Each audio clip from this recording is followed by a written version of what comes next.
បាទសួស្តីបងប្អូនបន្តដំណើរជាមួយខ្ញុំបាទទៅដល់ខេត្តឧត្តរមានជ័យជាបន្តទៀតនេះជាទីនៅក្នុងក្រុងសំរោងខេត្តឧត្តរមានជ័យបាទនេះជាវិមានឯករាជ្យនៅក្នុងក្រុងសំរោងខេត្តឧត្តរមានជ័យ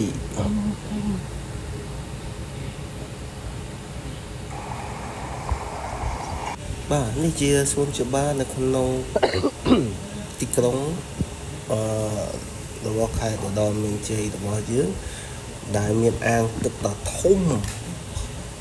ដាក់បានទឹករាប់ពាន់លានម៉ែត្រគូប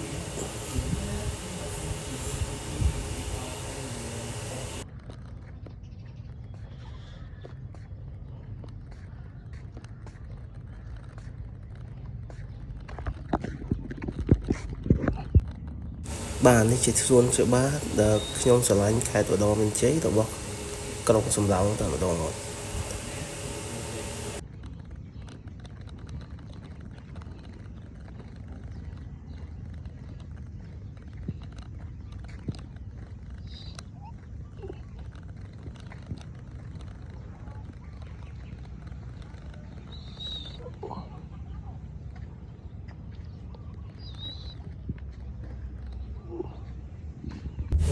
ខ្ញុំថតពីក្នុងរថយន្តទៅ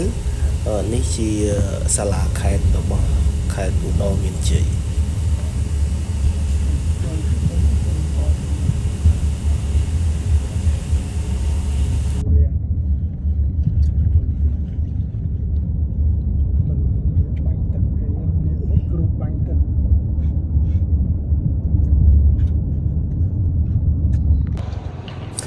បាទបន្តដំណើរបន្តទៀតនេះជាទស្សនវិជ្ជាដែលវត្តមួយនៅក្នុងក្រុងសំរោងខេត្តឧត្តរមានជ័យនៅខាងត្បូងនៃស្រះទឹកដ៏ធំហើយបន្តដំណើរទៀតនេះជាកង្វត្តព្រំដែនខ្មែរថៃរបស់យើងដែលជាកន្លែងក្តៅគប់មួយនៅក្នុងខេត្តឧត្តរមានជ័យ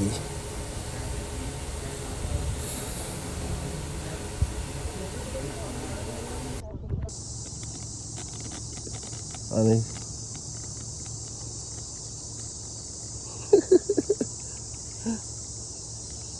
អើយទៅស្លាទៅ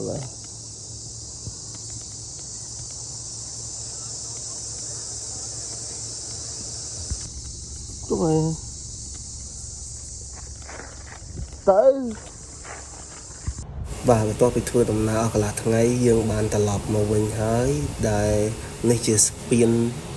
ចំណាស់បុរាណមួយដែលជាស្ពានអូជីកនៅក្នុងខេត្តឧត្តរមានជ័យស្ពានចំណាស់បុរាណដូចជាស្ពានចំណាស់បុរាណនៅខេត្តសៀមរាបដែរនេះជាទស្សនវិជ្ជាដ៏ស្រស់បងប្អូនអាចទស្សនាបានបាទនៅខេត្តឧត្តរមានជ័យ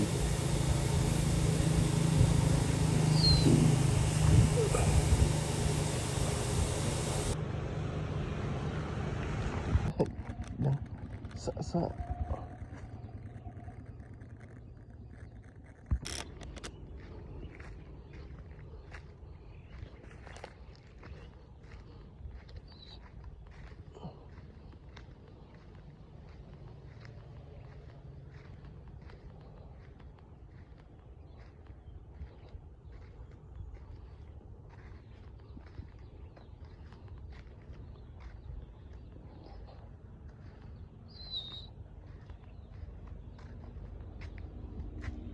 stop pak